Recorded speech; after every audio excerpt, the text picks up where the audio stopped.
Hello students, welcome to the channel. In this video, we are going to discuss your English chapter 4 Father Dear Father. Students, आज की video में हम Father Dear Father ये chapter देखेंगे. इसमें एक बच्चा जिसका नाम है राहुल, उन्होंने अपने फादर को एक लेटर लिखा है जिसकी शुरुआत वो डियर फादर या डियर पापा करके शुरुआत करते हैं. तो ऐसे ही चैप्टर का नाम भी है फादर डियर फादर. तो ये जो अपना लेटर की शुरुआत करते हैं, लेटर की शुरुआत में वो लिखते हैं कि पापा जी, आपने मुझे एक लेटर पहले भेजा था.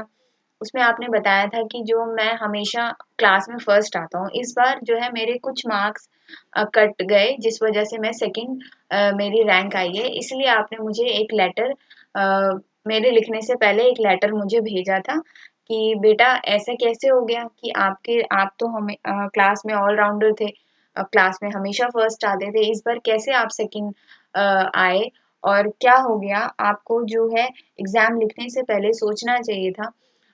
while writing you have to think. So कैसे आपका ये आ गया. तो फादर आपने मुझे एडवाइस भी दिया था कि आगे से ये गलती ना करें, अच्छे से पढ़ाई करें, इस बारे में आपने मुझे बताया था. पर तो मैं इन सारी बातों का ध्यान रखूंगा. और इसके बाद इन सारी बातों को लेटर में लिखने के बाद जो बच्चा है वो आगे लिखता है कि पिताजी, आपने जो ये सारी बातें मुझे लेटर में पिछले लेटर में भेजी थी, उसके रिप्लाई में मैं कहूँगा कि हाँ ठीक है, मैं इन सारी बातों को है आपकी एडवाइस को ज़रूर ये ध्यान में रखूँगा और आगे से अपनी जो रैंक को उसी तरीके से पढ़ने की कोशिश करूँगा ताकि वो रैंक मैं ला सकूँ, फर्स्ट रैंक ला सकूँ.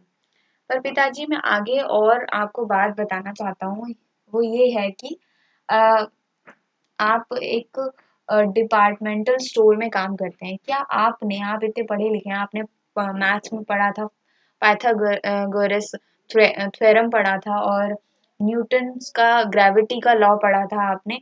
तो ये सब क्या आप यूज कर पाते हैं? आप क्या अपनी लाइफ में इन सारी चीजों का यूज करते हैं? क्या इस इन सब चीजों का यूज होता है हमारी लाइफ में? पर फिर भी हम उसको पढ़े जा रहे हैं, पढ़ते रहते हैं. क्यों जब क्यों पढ़ते हैं और क्यों हम दिन भर उसी में लगे रहते हैं जब हमारे जीवन में उसका यूज ही नहीं है, तो हम क्यों पढ़ते हैं इसे. फिर वो आगे बच्चा अपने लेटर में लिखता है कि अ, मेरी दादाजी से बात हुई थी. दादाजी हमेशा मुझे बताते रहते हैं अपने बचपन के दिन कि कैसे वो पेड़ों पे चढ़कर आम तोड़ा करते थे, अमरूद तोड़ करके खाया करते थे, नदी के पास जाकर और बच्चों के साथ, उनके साथियों के साथ खेला करते थे और गिल्ली डंडा वगैरह खेलते थे और मौज मस्ती करते थे अपने बचपन के दिनों में. और मुझ जैसे बच्चे जो है पढ़ाई में ही लगे रहते हैं, उनको हमेशा पढ़ाई के लिए ही फोर्स किया जाता है. वो अपने जो बचपन के दिन है उसका आनंद नहीं ले पाते. उसके बाद वो अपनी दादी के बारे में भी ऐसे बताते हैं कि मेरी जो दादी हैं वो इतनी पढ़ी लिखी नहीं है, वो एक तरह से अनपढ़ है, पर उनके जीवन में इतनी शांति है, इतना आराम है और वो हमारी तरह हमेशा चिंता में नहीं रहती. दूसरी तरफ मेरी मम्मी है, इतनी पढ़ी लिखी हैं, इतनी एजुकेटेड हैं, वो हमेशा भागा दौड़ी में लगी रहती हैं, कभी भी उनके मन में जो है शांति नहीं है. और इस तरह की पढ़ाई लिखाई किस काम की जब हम शांति तरीके से रह नहीं पा रहे हैं. हम मेरी मम्मी जो है इतनी एजुकेटेड है, वो शांति तरीके से नहीं रह पा रही है, हमेशा भागती दौड़ती रहती हैं, उनके जीवन में शांति नहीं है. वही मेरी जो दादी माँ है, वो जो है भगवत गीता वगैरह पढ़ती हैं और घर के काम करती हैं, तो उनके जीवन में इतनी शांति कैसे है. और फिर आगे वो बच्चा अपने लेटर में लिखता है कि लास्ट वीक, पिछले हफ्ते मैंने एक गुलाब का पौधा लगाया था और वो एकदम मरने वाला था, यानी मुरझा गया था. तो मैं अपनी बायोलॉजी टीचर के पास गया और उनसे कहा कि मैडम, आप तो हमें बायोलॉजी में बहुत सारी केमिकल और ये सारी चीज़ें, प्लांट्स वगैरह के बारे में हम बहुत कुछ सीखते हैं, तो आप जो है मेरे जो पौधा है उसको जिंदा कर दीजिए, उसको कैसे हम प्रोटेक्ट करें, उसको कैसे सेव करें, उसको बचाने का मुझे कुछ तरीका बताइए, आप इसको ठीक करके दीजिए. पर मेरी टीचर ने कहा कि इसको गार्डनर के पास ले जाओ जो फूल पत्तियों को ठीक करते हैं, माली के पास ले जाओ, वो आपको बताएंगे कि कैसे इसको ठीक करना है। तो मुझे ये समझ नहीं आ रहा कि पापा, मेरी जो मैडम है, मेरी जो टीचर है, इतनी एजुकेटेड है, इतनी पढ़ी लिखी है वो, और सारी बातों को जानती हैं कि कैसे पेड़ों के बारे में, पौधों के बारे में हमें पढ़ाती रहती हैं, पर वो उसको ठीक नहीं कर पा रही। और दूसरी तरफ वो कहती हैं जो अनपढ़ व्यक्ति है, माली के बारे में बताती हैं कि माली के पास जाओ, वो ठीक करेंगे। तो वो जो माली है वो पढ़ा लिखा भी नहीं है, तो वो ठीक कर देगा उसे। पर मेरी जो मैडम है वो इतनी पढ़ी लिखी होने के बावजूद उसे नहीं कर पा रही हैं, तो फिर ऐसी पढ़ाई का क्या फायदा। फिर आगे भी वो बताते हैं, बच्चा वो अपने लेटर में लिखता है कि पापा, मैं जो है मैथ्स में सारे स्क्वायर रूट और क्या नाम है, एरिया, लेंथ वगैरह सारी चीजें मैं निकालना जानता हूँ। सब कुछ मैथ्स में मैं अच्छे से करता रहता हूँ और मुझे मैथ्स अच्छे से आती है। पर मैं अपने लिए सही लंबाई चौड़ाई का अच्छा सा खुद से एक टेबल नहीं बना पा सकता। और वहीं दूसरी तरफ जो बड़े ही है, जो कारपेंटर का काम करता है, जो बनाने वाला है, वो इतना पढ़ा लिखा नहीं है, वो अनपढ़ है, तभी वो इतना बेहतरीन टेबल कुर्सी बना सकता है, अच्छे से लंबाई चौड़ाई नाप कर परफेक्ट बना देता है। और हम इतना मैथ्स में करते रहते हैं, दिन भर उसी में लगे रहते हैं, लंबाई चौड़ाई हिसाब किताब हमें अच्छे से आता है, हम उसको करते ही रहते हैं दिन भर। पर ऐसी पढ़ाई का क्या फायदा जब मैं अपने लिए एक टेबल नहीं बना पा रहा, अच्छे से लंबाई चौड़ाई नाप के एक बढ़िया सा अपने लिए टेबल नहीं बना पा रहा। तो ऐसी पढ़ाई का क्या फायदा है जब मैं उसको प्रैक्टिकली यूज नहीं कर पा रहा। फिर वो बताते हैं कि आ,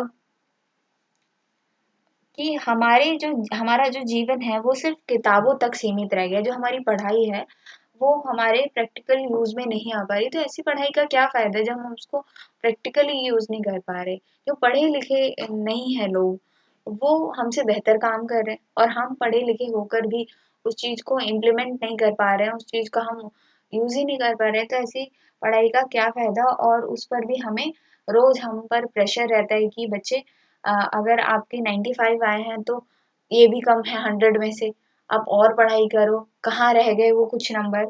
सो हमेशा हम पर प्रेशर रहता है, पर उन नंबरों से क्या फायदा। आगे बताते हैं वो कि मेरे जो नंबर, जो एग्जाम में मेरे नंबर कट गए जिस वजह से मैं सेकंड रैंक मेरी आई, मैंने लिखा था he was invited for T, 2T लिखा था मैंने, पर टीचर का कहना था कि वहां पे 2T की जगह 4T लिखना था।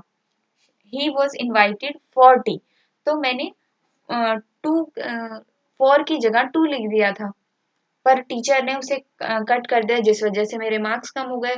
और ऐसे मार्क्स का क्या फायदा जो हमारे कभी काम नहीं आने वाली। असली काम की चीज तो हमें वो आएगी ना, जिसे हम यूज कर सके अपनी लाइफ में। वो आगे बताता है कि अ, अगर मेरी टीचर जॉर्ज बुश को कह दे कि वो इंडिया का प्रेसिडेंट है, तो हमें वही एग्जाम में लिखना पड़ेगा जो टीचर के अनुसार से ही है, जो टीचर कहते हैं उसे ही हमें एग्जाम में लिखना पड़ेगा। अगर हमने नहीं लिखा तो वो हमारा क्वेश्चन गलत हो जाएगा और वो उसे कट कर देंगी और हमारे मार्क्स कम आएंगे। अगर वो कहती हैं ऐसा कि sun rises in the west, तो हमें वैसा लिखना पड़ेगा, उनके कहे अनुसार हमें करना पड़ेगा। अगर हम नहीं करते तो हमारा मार्क्स कट जाएगा। तो इसीलिए मैं कहता हूँ कि क्या ऐसी पढ़ाई का क्या फायदा। अगर वो कह देती हैं कि हमारी पृथ्वी जो है फ्लैट है, अर्थ इज फ्लैट, सो हमें वो चीज भी लिखनी पड़ेगी। तो हम अपनी जो जैसा आज हम अपने जीवन से उन रंगों को खोते जा रहे हैं। असली जो हमारे जीवन, जो बचपना है मेरा, जैसे दादाजी ने अपने अच्छे से बिताया, उन्होंने मौज मस्ती की, हम तो वो मौज मस्ती कर ही नहीं पा रहे हैं। हमेशा हम पर प्रेशर रहता है, इतनी पढ़ाई करो और इतना ये करो, इतना वो करो, जिसका कभी यूज होना ही नहीं है, जिसका हमारे जीवन में काम ही नहीं है। फिर भी हम उस चीज के पीछे हम भागे जा रहे हैं। क्या फायदा ऐसे जीवन का, और ऐसी पढ़ाई का क्या फायदा जो हमें डार्कनेस की ओर ले जा रहा है। तो और उस मार्क्स का क्या फायदा वो थोड़े से मार्क्स जो घट गए, जो कभी काम ही नहीं आने वाले, उस मार्क्स का क्या फ़ायदा हमारे जीवन में। तो इसी प्रकार से राहुल अपने जो है लेटर का एंड करते हैं ये सारी बातें लिखकर। अंत में कहते हैं कि पर पिताजी ये सारी बातें मेरे मन में थी और दिल में मेरी बातें थी जो मैं आपसे कहना चाहता था। ये सारी बातें तो मैंने आपको कह दी, पर आपकी जो एडवाइस जो आपने दी थी कि पेपर एग्जाम में लिखने से पहले सोचना है और अपना रैंक मेंटेन करके रखना है, अच्छे मार्क्स लाने हैं, तो और पढ़ाई अच्छे से करनी है, इन सारी बातों पर मैं ध्यान दूंगा। पर जो मैंने आपको बात कही आप भी इस चीज़ पे ध्यान दें। और इस तरीके से वो अपना लेटर खत्म करते हैं। तो स्टूडेंट यही था इस चैप्टर में कि आज आप इस स्टोरी से इस बच्चे की जो लेटर इन्होंने अपने फादर को लिखा है उससे काफ़ी रिलेट कर पाए होंगे कि कई चीज़ें ऐसी हैं जो हमारे जीवन में हम उसका यूज़ हमारे लाइफ में तो होता नहीं है, पर हम उसको पढ़ते रहते हैं और एक स्टूडेंट पर इतना प्रेशर होता है कि उसको मार्क्स लाने हैं, नंबर्स लाने हैं। अब नंबर्स के पीछे पेरेंट्स भागते हैं, पर जो असली जो पढ़ाई है वो है जो हमारे प्रैक्टिकली यूज में आए। इस तरीके से राइटर ने कहने की कोशिश की है इस चैप्टर में। तो आई होप आपको समझ आया होगा। अगर समझ आया है तो बताइए, और कुछ भी सजेशन देना है, कुछ भी अगर गलती है तो आप उसके लिए सजेशन दे सकते हैं हमें और कमेंट बॉक्स में आप बता सकते हैं। Thank you for watching.